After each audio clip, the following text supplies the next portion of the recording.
Bien, muchachos. Empezamos entonces con la sesión que nos va a corresponder, que va a ser estructuras de decisión, enfocado principalmente al uso de lógica proposicional para poder establecer allí las directivas o las directrices en resolución de problemas. Una parte importante acá, muchachos, es que no voy al menos en esta sesión, no voy a hacer el desarrollo de un ejercicio como tal, sino que voy a recordar o repasar algunas cosas de lógica proposicional que ustedes pueden utilizar. Ok, ¿alguno de ustedes ha visto lógica proposicional o sabe qué es lógica proposicional o de plano no? Pues a mí no me suena, profesor. Ok, vale.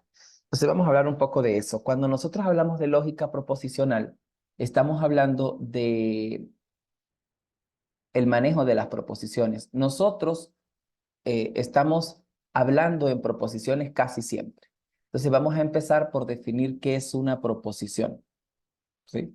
Una proposición va a ser una sentencia que tiene un valor de verdad asociado. Es decir, que una proposición puede ser verdadera o falsa y no de otro valor. Puede ser verdadero, que es lo que nosotros ponemos en programación como true, o puede ser falso. Eso es una proposición. Por ejemplo, si nosotros decimos hay nubes en el cielo, si P es hay nubes en el cielo, eso quiere decir que eso va a ser verdadero o falso, pues mirando el cielo y viendo si hay nubes. Pero cosas como que, hola, ¿cómo estás? Eso no es una proposición, porque el valor de verdad de hola, ¿cómo estás? No es verdadero ni falso. Si nosotros, por ejemplo, hablamos de el suelo está mojado, eso puede ser verdadero o falso. Entonces es una proposición. Y estas proposiciones son las que nosotros manejamos siempre en programación. Es decir, proposiciones que puedan ser verdaderas o falsas. Desde luego, manejamos proposiciones como 7 menor que 8. Esto es una proposición que puede ser verdadera o falsa. Usted me puede decir, no, pero es que esta es verdadera siempre. Sí, el valor de verdad el valor de certeza es verdadero, pero por ser proposición, pues puede ser verdadero o falso. Cada proposición va a tener un único valor de certeza y ese valor de certeza no cambia. Por eso es que esta es verdadera siempre. Hay nubes en el cielo, también tiene un valor de certeza único y no cambia, porque cuando se responde en un momento determinado. No es que hay nubes en el cielo y va a depender, le va a cambiar usted la fecha. Entonces, no.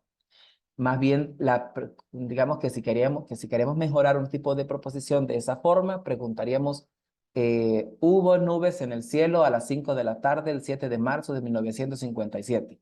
Entonces, eso en Mérida, en el centro de Mérida. Entonces, ya allí queda determinado el valor de certeza. Eso quiere decir que el contexto es muy importante. Eso es cuando hablamos de proposiciones en general. Ahora, ¿por qué son importantes las proposiciones? Cuando nosotros utilizamos estructuras de decisión, voy a empezar por la estructura de decisión simple, que viene dada así, if, un par de paréntesis abiertos y cerrados, y un par de llaves abiertas y cerradas, donde las instrucciones que se pongan aquí adentro son las que se van a ejecutar siempre y cuando lo que esté dentro de los paréntesis sea verdadero. ¿Hasta ahí estamos todos claros o hay alguien que no le vaya a eso? Todo claro, profe. ¿Sí? Ok. Entonces, lo que va aquí dentro de estos paréntesis es una proposición. Aquí va una que en el libro o cuando damos la clase decimos que esto es una condición lógica, pero las condiciones lógicas están llenas de proposiciones. ¿Ok? Entonces, esta es una estructura de decisión. La importancia de las proposiciones es que las condiciones lógicas las armamos con las proposiciones. Y empiezan a existir conectores que son propios de las proposiciones. Por ejemplo, teníamos el y, ¿sí? Este era el y, teníamos el o y teníamos la negación que era la exclamación, ¿no? En lógica proposicional eso tiene una nomenclatura. La i es este simbolito que es el acento circunflejo, si no me equivoco. El o sería este acento pero al revés. Y el no usualmente es una virgulilla, ¿sí? Así como el simbolito de la ñ, pero solo el símbolo. Entonces, esto es como la simbología. Esta es en programación y esta es en lógica proposicional. Esto no importaría mucho, simplemente como para que tengan el contexto. ¿Qué pasa? Cuando las proposiciones son verdaderas y falsas, pero también pueden ser atómicas o moleculares. Cuando son atómicas, son las simples, las que nosotros utilizamos sin utilizar ninguno de estos conectores. Ellas están simples. Eso quiere decir que yo en esta condición lógica perfectamente podría poner 7 menor que 8 y esto es una condición simple. Solo pregunto una cosa. Puedo preguntar A menor que C más 1 y es una condición simple porque solo estoy preguntando una cosa. No puede confundir la pregunta con la cantidad de operaciones que se hagan, ¿ok? Porque hacer una operación no es una pregunta, eso no es una proposición. Digamos, C más 1 no es una proposición, eso es una operación. Lo que es una proposición es lo que puede ser verdadero o falso. Observe por un momento que si usted dice 7 más 1, usted no puede responder a eso con un verdadero o con un falso, tiene que responder a eso con un 8. Por eso es que no es una proposición. Mientras que si usted dice 6 es menor que 8 más 1, toda esa sentencia es verdadera. Por lo tanto, es una proposición y es lo que el computador va a entender. Necesitamos ponerle proposiciones allí. ¿Qué pasa en general? Que cuando se usan estos señores que están acá, hay que tener en cuenta cómo es que ellos operan. Y existe existen las operaciones, vienen asociadas a algo que se llama tablas de verdad. Que esta la computadora se la sabe perfectamente y son las que nosotros utilizamos naturalmente. Entonces, ¿qué hay que saber? Cuando nosotros tenemos dos proposiciones, P y Q,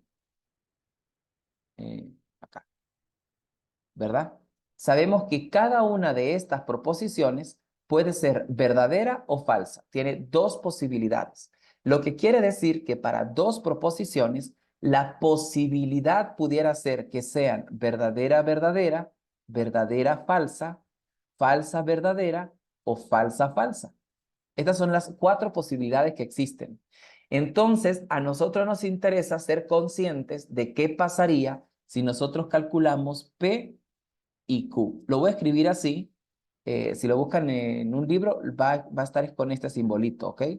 Pero lo voy a hacer con este porque nos interesa para programación directamente. Entonces, P y Q. Si yo ejecuto P y Q, ¿qué va a ocurrir? Cuando ejecutamos la I, en este caso, solo va a ser verdadera si las dos son verdaderas.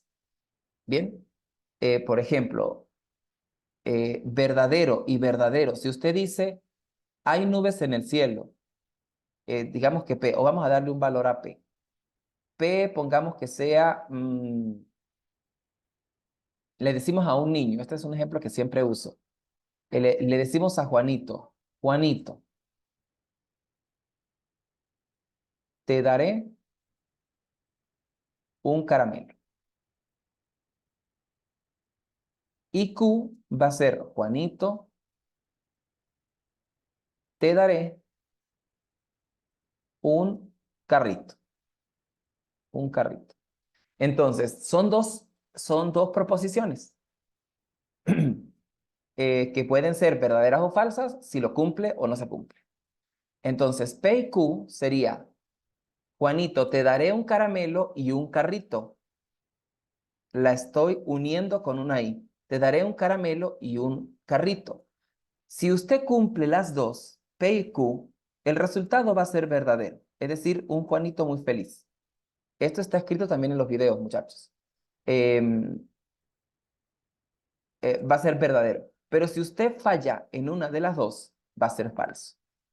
Entonces, ¿qué pasa con eso? Que cuando usted tiene una estructura de decisión y usted pone aquí P y Q, entonces tiene que ser consciente de cómo es que esto se va a hacer verdadero para poder ingresar al bloque correspondiente. Y tiene que tener en cuenta que para poder que entre, tiene que ser verdadero los dos, P y Q. Si uno de ellos es falso, no va a funcionar. Esto implica que ya usted tenga la posibilidad de poder hacer cosas un poco más complicadas, ¿no? O sea, poder amarrar más proposiciones y tratar de hacer condiciones lógicas moleculares. Atómicas es cuando es sola, moleculares sería la unión de los átomos, es decir, que tengo muchas proposiciones en una sola condición lógica.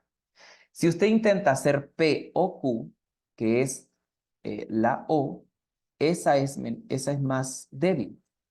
Si yo le digo, Juanito, te daré un caramelo o un carrito, Juanito ya inconscientemente tiene que entender que no le voy a dar las dos cosas posiblemente.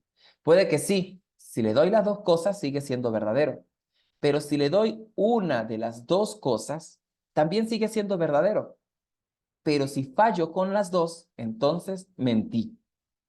En este caso es diferente. Si usted tiene un if y pone P o Q, perdón, P o Q, entonces estaríamos pidiendo que al menos P o Q sean verdaderas.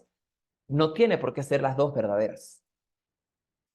¿Esto qué significa? Que hay que tener mucho cuidado cuando se usa la I o la O, porque no es lo mismo.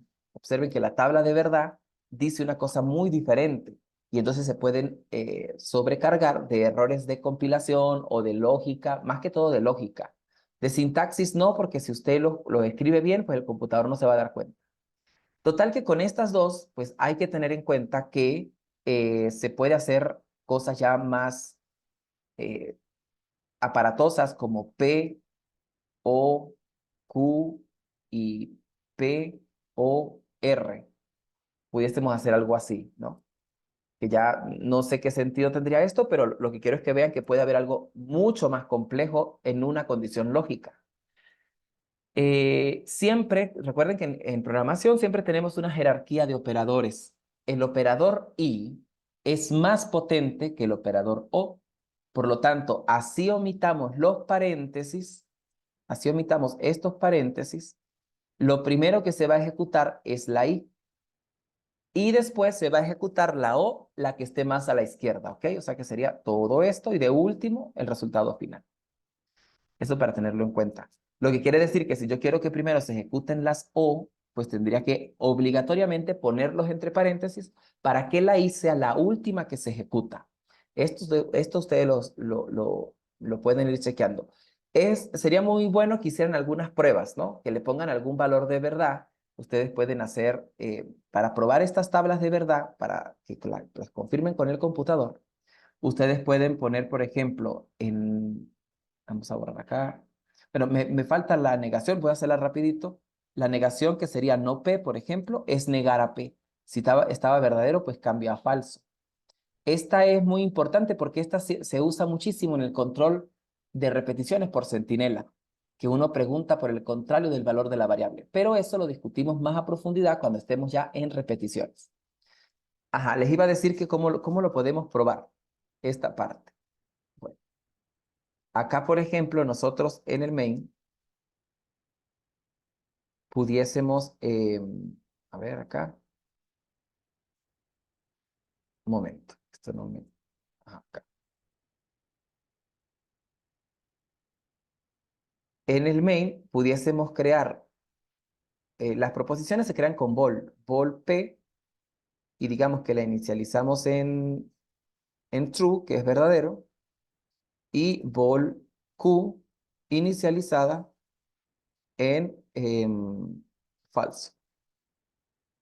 Entonces, claro, una forma muy rápida es que yo pudiese mandar a imprimir, por ejemplo, cout y mandamos a imprimir P y Q.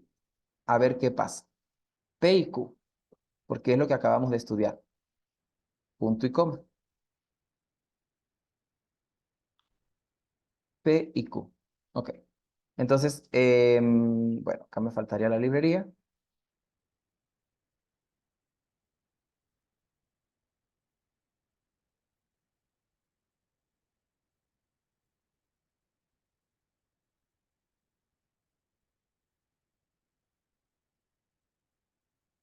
y ejecutamos. Voy a llamar a esto Diplo 002. Ah, ya existe. Diplo 003. ¿Esos códigos no se los envié o sí se los envié? Voy acá. Acá me dice Vol and. No le gusta el operador. ¿Por qué? Vamos a ponerlo por acá. Vamos a decirle, por ejemplo, a P igual a P y Q. Punto y com. A ver si el error se pasa para acá. No. A ver si mando a imprimir aquí solo P. Sí, bueno. eh, Estoy viendo que no está permitiendo hacer la operación dentro del cout. Entonces, bueno, podemos crear acá una variable resultado, punto y coma, y acá le asignamos el resultado solo para saber qué ocurrió. Entonces, ponemos la R acá y nos debería imprimir en este caso 0, que es falso, porque está 1 verdadero, 1 falso. Si yo pongo aquí true, pues entonces me va a imprimir 1. 1 porque es verdadero. En este sentido, por ejemplo, eh, se pueden hacer ejercicios de tablas de verdad en general, ¿no? Que es que usted, por ejemplo, si se pone esto así, supongamos que aquí que R va a ser igual a falso. Entonces acá hacemos como el que teníamos ahorita, R, ok, ya va que no sé dónde está el O.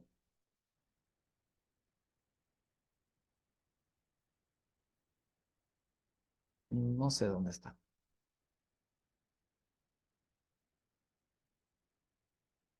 Ok, un momento para buscar el O.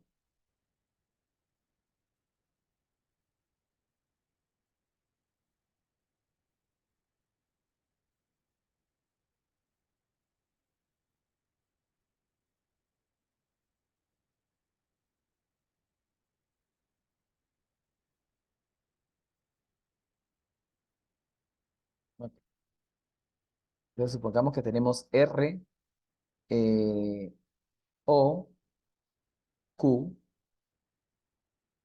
esto entre paréntesis,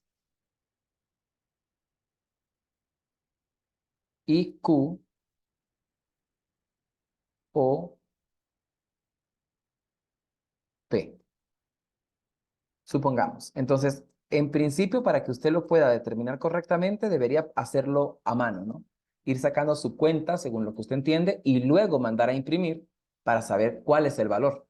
En este caso, el valor sería verdadero. Entonces, habría que ver qué es lo que va a ocurrir allí. Por ejemplo, este se lo puede plantear usted algo que usted vea que es aparatosamente grande y se va a dar cuenta que no es tan complicado.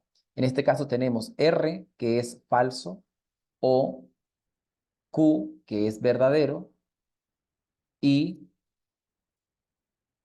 Q, que es verdadero, o P, que es verdadero. Entonces observen, la O admite que uno solo sea verdadero, o sea que el resultado de todo esto es verdadero. Y el resultado de todo esto es verdadero. Y la I solo es verdadero cuando los dos son verdaderos, así que el resultado es verdadero. Por eso es que es verdadero. Son dos perspectivas diferentes de lo que estamos estudiando, de lo que estamos haciendo. Porque en este caso yo estoy estudiando la parte teórica, es decir, cómo tuviese yo o cómo voy yo a operar con proposiciones y con conectores lógicos. Pero cuando nosotros estamos en un programa, que estamos haciendo un programa, la proposición natural va a salir del algoritmo general que usted proponga, de la necesidad de lo que haya que resolver, ¿sí? Por ejemplo, si nosotros estuviésemos resolviendo para determinar que tres lados son o no son un triángulo, que sabemos que viene una propiedad de desigualdad triangular, entonces nosotros tenemos tres propiedades las cuales tenemos que atar, ¿sí? Por ejemplo, vamos por acá. Un ejemplo, resulta que cuando nosotros tenemos un triángulo, pues tenemos unos números asociados para cada lado. Entonces, no cualquier terna de puntos, perdón, terna de lados va a armar un triángulo. Por ejemplo, el 8, 8, 1 no arma un triángulo. Eso es imposible. ¿Por qué? Porque, no, perdón, el 8, 8, 1, no. Sí, el que no lo arma es el 1, 1, 8. El 1, 1, 8 no arma un triángulo, porque si un lado mide 8 y los otros dos miden 1, jamás se pueden los vértices no se van a tocar, los de los lados de uno. Eso se no arma un triángulo. Entonces, eso se llama desigualdad triangular, lo que quiere decir que cada lado tiene que ser menor, no, perdón, la suma de los dos lados, suma de dos lados, si yo sumo dos lados, eso tiene que ser obligatoriamente menor que el tercero.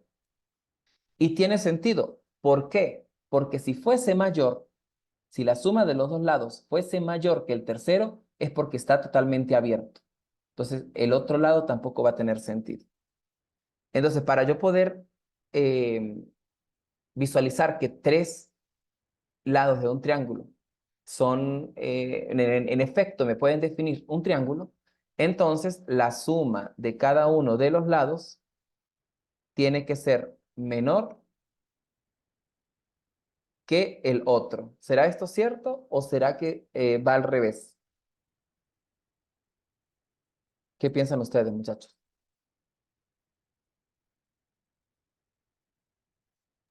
Mm, yo pienso O, que está bien así, no sé, pero porque sí entienden que no cualquier terna define un triángulo, ¿verdad? sí, sí, sí, eso está claro, profe. Vale, vale. Entonces, esto es básicamente, mm, bueno, no es que sea menor. Vamos acá a ver esto bien. Observen lo siguiente. Si yo abro este triángulo, aquí tengo A y aquí tengo B. Observen que lo puse de una manera que quede exageradamente abierto, casi con un ángulo llano. No puede ser llano porque si es 180 grados el ángulo que marca acá, pues eso no me va a funcionar. Porque no puede ser un triángulo, me va a quedar un segmento. Lo que sí es cierto aquí es que este A más B, observen que C, para poder que C tenga sentido, C a lo sumo lo que puede ser es A más B. O sea, casi A más B, pero más pequeñito. Porque si fuese más largo, entonces el B no le va a dar, ¿sí? Por más que usted estire, el B no va a alcanzar el vértice. Eso quiere decir que la fórmula yo la había escrito mal. La fórmula es que si yo sumo A más B, observen, A más B tiene que ser mayor obligatoriamente que el tercer lado, que es C. Tiene que ser mayor, porque si la C es más grande, no va a poder calzar, no va a armar un triángulo. Lo que quiere decir que lo que con que A más B sea mayor que C, significa que yo garantizo que el C es de este tamaño y entonces podemos agarrar este vértice, a este lo jalamos para acá y a este lo llevamos hacia acá y armamos el triángulo. ¿Sí se entiende eso? Pero no solamente se cumple una, es que tienen que cumplirse las tres. Que A más C sea mayor que B y que C más B sea mayor que A. Esta es la desigualdad triangular y deben cumplirse las tres al mismo tiempo. Como se tienen que cumplir las tres al mismo tiempo, en una condición lógica usted los tendría que unir con un conector lógico y, porque si lo une con un o, solo diría que se cumpla una de las desigualdades y eso no garantiza el que sea triángulo en general. Este es un ejemplo bastante básico, está hecho en el curso, entonces simplemente ahorita cuando inicien la sección 3 lo van a encontrar seguramente. Si por allí no entienden algo, por favor me comentan. Ok, entonces, esto de lo que hablamos es las estructuras de decisiones simples. Aquí no las estoy utilizando, pero todo lo que estamos construyendo es para ello. En general, recuerden que una estructura de decisión simple entonces va a ser un if, que es la etiqueta que se utiliza, un par de paréntesis abiertos y cerrados y una llave y una llave, a ver, por acá.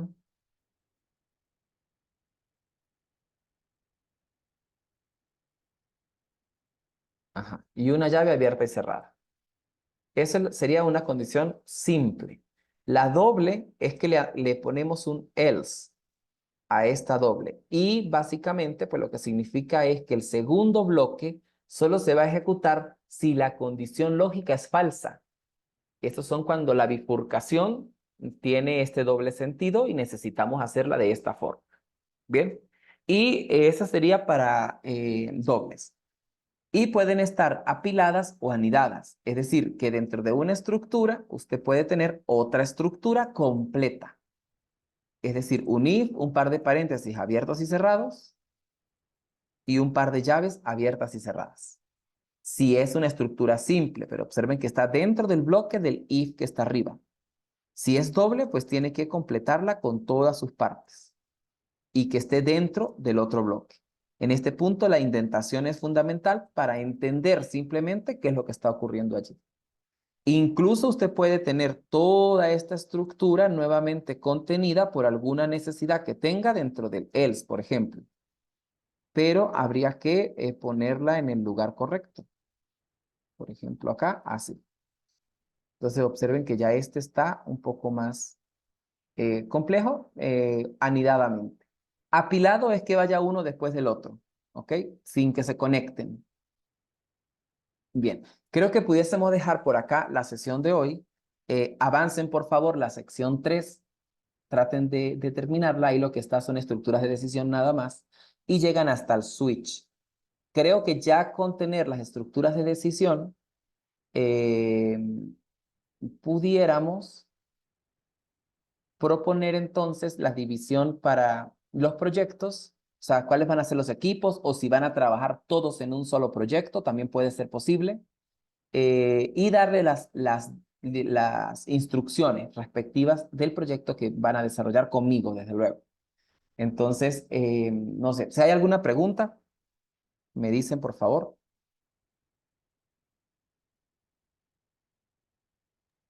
No, profesor, todo muy claro. Ok. Entonces, bueno, los que vayan un poquito retrasados, muchachos, por favor, ponerse al día con los videos, es decir, que usted lo vaya haciendo. Espero yo que donde usted sienta que tiene algún tipo de duda, usted vuelve a hacer el ejercicio. Eso es importante. Para que vaya como calentando motores y no solamente calentando motores, sino reforzando en lo que haya tenido fallas, ¿vale? Espero que entonces en la próxima sesión, que sería la que hubiese tocado el día de hoy, en esa sesión nosotros, aquí yo escribí que íbamos a hacer modularidad. Entonces en la próxima sesión vamos a hacer un ejercicio que involucre decisiones y modularidad completo. Un ejercicio básico, pero bien hecho con modularidad. Por favor, sí, me gustaría que revisaran, no sé si es la sección 7, que dice apuntadores. Yo ahorita la reviso y les paso por el grupo.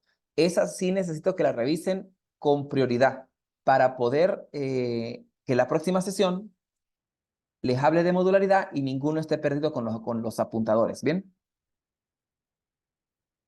Listo, Y no hay muchachos. problema de seguir, Ajá, o dime. sea, seguir un lineamiento, o sea, seguir todo por No, orden, no hay problema con eso. no va a haber problema. La sección esa de apuntadores es muy corta. Creo que tiene como 3 videos nada más o algo así. Esa es cortica. Entonces, simplemente la revisan porque ahí se habla es de apuntadores. ¿Sí? Y Ok, creo que un poco de modularidad. De todas maneras, voy a echarle un ojo y les paso entonces el nombre de la sección. Y cualquier cosa, pues les informo por el grupo. ¿Listo? perfecto. Ok, profe. Vale, muchachos. Entonces nos despedimos y nos vemos el próximo sábado en principio. Dale, hasta luego, Bueno, profesor. profe, Hasta hasta luego. la próxima semana.